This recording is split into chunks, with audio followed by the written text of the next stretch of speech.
கிறிஸ்துவுக்குள் பிரியமானவர்களே, இந்த டிவைன் மார்னிங் டியூ என்கிற இந்த பாட்காஸ்டை கேட்டுக்கொண்டிருக்கிறதான உங்கள் ஒவ்வொருவருக்கும் ஆண்டவராகிய இயேசு கிறிஸ்துவின் இணையற்ற நாமத்தினால் என்னுடைய ஸ்தோத்திரங்களையும் வாழ்த்துக்களையும் நான் தெரிவித்துக் கொள்கிறேன். இன்றைக்கான வேத வசனம் 1 கொரிந்தியர் 10 அதிகாரம் 13 மனுஷருக்கு நேரிடுகிற சோதனையை அல்லாமல் வேற சோதனை உங்களுக்கு நேரிடவில்லை. தேவன் உண்மையுள்ளவராயிருக்கிறார். உங்கள் திராணிக்கு மேலாக நீங்கள் சோதிக்கப்படுகிறதற்கு அவர் இடம் கூடாமல் சோதனையை தாங்கத்தக்கதாக சோதனையோடு கூட அதற்கு தப்பிக்கொள்ளும்படியான போக்கையும் உண்டாக்குவார். உதாரணத்திற்கு, ஒரு 3 வயது சிறுவன் பெற்றோருக்கு தெரியாமல் கபோர்டு திறந்து ஏதோ ஒரு பொருளை எடுத்து தின்று விட்டான். அதற்கு அந்த தாயும் தகப்பனும் அந்த சிறுவனை கன்னத்தில் அறைந்தார்கள். தொடர்ந்து 4 மணி நேரங்கள் அடித்து கொண்டே இருந்தார்கள். அந்த சிறு குழந்தை அழுது அழுது தூங்க கண்களை மூடினாலும் விடவில்லை. முகத்தில் தண்ணீரை தெளித்து தோலை பிடித்து குலுக்கி காதை திருகி தொடர்ந்து 4 மணி நேரம் அந்த தண்டனை நிறைவேறியது. அந்த சிறுவன் செய்த தவறுக்கு அவ்வளவு கடினமான தண்டனையா என்று நினைத்து பார்க்கவே முடியவில்லை. ஆனால் அந்த தண்டனை அன்பினால் வெளிப்பட்டது என்பதை பின்னர் தான் அறிய முடிந்தது. நடந்தது என்னவென்றால், அச்சிறு குழந்தை கபோர்டு திறந்து கைக்கு கிடைத்த தூக்க மாத்திரைகளில் 2 எடுத்து விழுங்கிவிட்டது. டாக்டரிடம் அழைத்து சென்றார்கள். அவர் சுமார் 4 மணி நேரம் குழந்தையை தூங்க விடாமல் பார்த்து கொள்ள வேண்டும். அப்பொழுது குழந்தை சரியாகிவிடும். ஒருவேளை தூங்கிவிட்டால் குழந்தையின் உயிருக்கு ஆபத்து என்று கூறியிருந்தார். ஆகவே தான் அந்த பெற்றோர் குழந்தையை அடித்து கிள்ளி காதை திருகி தூங்க விடாமல் செய்து அந்த உயிரை காப்பாற்றி விட்டனர். ஆம், பெற்றோர் அவனை தண்டிக்கவில்லை, அன்பின் நிமித்தம் சிட்சித்தனர். நம்முடைய வாழ்விலும் நமக்கு ஏற்படுகிற சோதனைகளுக்கு 2 காரணங்கள் உண்டு. முதலாவது சோதனை பரீட்சையை போன்றது. தேவன் தமது பிள்ளைகளை பலப்படுத்தி மற்றவர்கள் நம்மை பின்பற்றும்படி நல்ல ஒழுங்கை கற்றுக் கொடுக்கவும் சாட்சியாக நம்மை நிலைநிறுத்தவும் இச்சோதனையை அனுமதிப்பார்.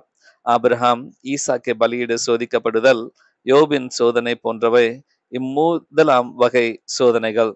இவர்களை போன்று அநேக நேரங்களில் நாம் தனிமையில் கஷ்டப்படுவதைப் போலவும் கைவிடப்பட்டதைப் போலவும் உணரலாம். இதோ, நான் முன்னாக போனாலும் அவர் இல்லை, இடதுபுறத்தில் அவர் கிரியை செய்தும் அவரை காணேன், வலதுபுறத்தில் நான் அவரை காணாதபடி ஒளித்திருக்கிறார். ஆனாலும் நான் போகும் வழியை அவர் அறிவார். அவர் என்னை சோதித்து பின்பு நான் பொன்னாக விளங்குவேன் என்று சொல்லி யோபு 23 அதிகாரத்துல 8 முதல் 10 வசனங்கள் வரை இப்படி சொல்லப்பட்டிருக்கிறது. இதிலிருந்து நமக்கு வருகிற சோதனைகள் நம்முடைய மேன்மைக்காக நம்மை பரிசுத்தப்படுத்தவே என்பதை புரிந்து கொள்ளலாம். ஆனாலும் சோதிக்க தேவன் கேடான காரியங்களை செய்வதில்லை, சாத்தானை அனுமதிக்கிறார். இவ்வகை சோதனையை நாம் பொறுமையோடு சகிக்க வேண்டும். அதன் பின் பொன்னாக விளங்குவோம். 2வது சோதனை பாவத்தின் மீதான விருப்பம். அந்த சோதனைகள் மனிதனுடைய பாவ சுபாவத்தால் அல்லது இருதயத்திலிருந்து ஏற்படுகிறது. நம் பாவத்தில் விழுந்து தேவனுக்கு தூரமாகும்படி சாத்தான் எப்பொழுதும் பாவமான ஆசைகளை, இச்சைகளை நம் இருதயத்தில் ஏற்படுத்தி கொண்டே இருக்கிறான். இச்சை, பண ஆசை, புகழ், பெருமை எல்லாம் இவற்றுள் அடங்கும். சாத்தான் ஏவாளை சோதித்தான், ஏவாள் பாவம் செய்தால்.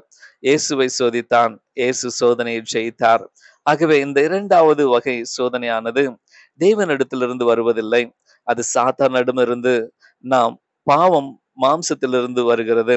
அது நமது மேன்மைக்கானதும் அல்ல, பாவம் செய்ய வேண்டிய என்று விருப்பம் சாத்தானிடத்திலிருந்தே வருகிறது. ஆகவே இப்படிப்பட்ட சோதனையிலிருந்து விடுவிக்கப்படும்படி நாம் எப்பொழுதும் விழித்திருந்து ஜெபிக்க வேண்டும். நீங்கள் சோதனைக்கு உட்படாதபடிக்கு விழித்திருந்து ஜெபம் பண்ணுங்கள். ஆவி உற்சாகம் உள்ளதுதான், மாம்சமோ பலவீனம் உள்ளது என்று சொல்லி மாற்கு 14 அதிகாரம் 38 இயேசு சொல்லி இருக்கிறாரே. முதலாவது சோதனை அல்லது பரீட்சையை நாம் பொறுமையோடு சகிக்க வேண்டும். 2வது சோதனை அல்லது பாவ விருப்பத்தை ஜெயிக்க வேண்டும். தேவன் கொடுக்கும் சோதனையிலிருந்து தப்பித்துக் கொள்ளும்படியாக போக்கையும் அவர் உண்டாக்குகிறபடியால் நாம் தப்பித்துக் கொள்ள முடியும். ஆனால் சாத்தான் கொடுக்கும் சோதனையில் கர்த்தரின் உதவியோடு, ஆவியானவரின் ஒத்தாசையோடு நாம் ஜெயிக்க வேண்டும். தேவன் நமக்கு உதவி செய்ய வல்லவராயிருக்கிறார். கர்த்தர் தாமே உங்கள் ஒவ்வொருவரையும் ஆசீர்வதித்து பெருக பண்ணி உங்களை பலப்படுத்துவாராக. ஆமென்.